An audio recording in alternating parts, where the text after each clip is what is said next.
m'appelle Nathalie De Courcy, je suis maman solo de 3 enfants dont j'ai la garde exclusive depuis plus de 9 ans et je suis directrice des affaires gouvernementales de Cosmed, le premier réseau des entreprises cosmétiques.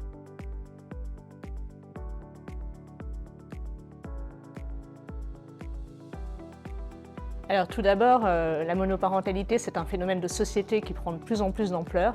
Aujourd'hui, les familles monoparentales représentent une famille sur 4 en France et la plupart des parents solos travaillent. Donc les entreprises ont indiscutablement un rôle à jouer et même tout à gagner à mieux accompagner la monoparentalité. Alors pourquoi? C'est d'abord un enjeu de qualité de vie au travail.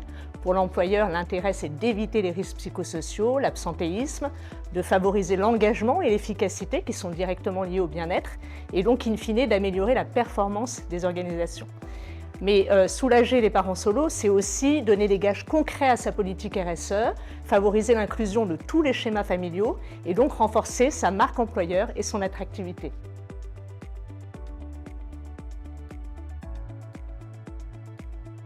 Tout d'abord, un parent solo, il court constamment après le temps, donc il a vraiment besoin de flexibilité pour pouvoir concilier ses différentes vies et faire face aux imprévus. Donc mon conseil pour l'entreprise, c'est d'envisager une organisation de travail plus souple et même un parcours personnalisé en fonction des difficultés rencontrées.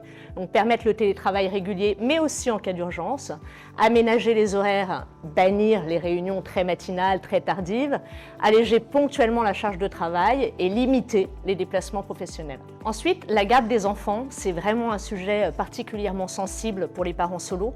Donc l'entreprise peut octroyer aux parents solos des chèques emploi-service prépayés pour faciliter la garde des enfants en cas d'urgence, mais aussi pour financer l'aide aux devoirs, par exemple. Et elle peut aussi accorder aux parents solos des congés supplémentaires pour enfants malades ou lui permettre d'avoir la priorité pour prendre ses congés sur les vacances scolaires. Et enfin, l'accompagnement social est un levier également très important. L'entreprise peut être un lieu de ressources où trouver toutes les informations sur ses droits en tant que parent solo.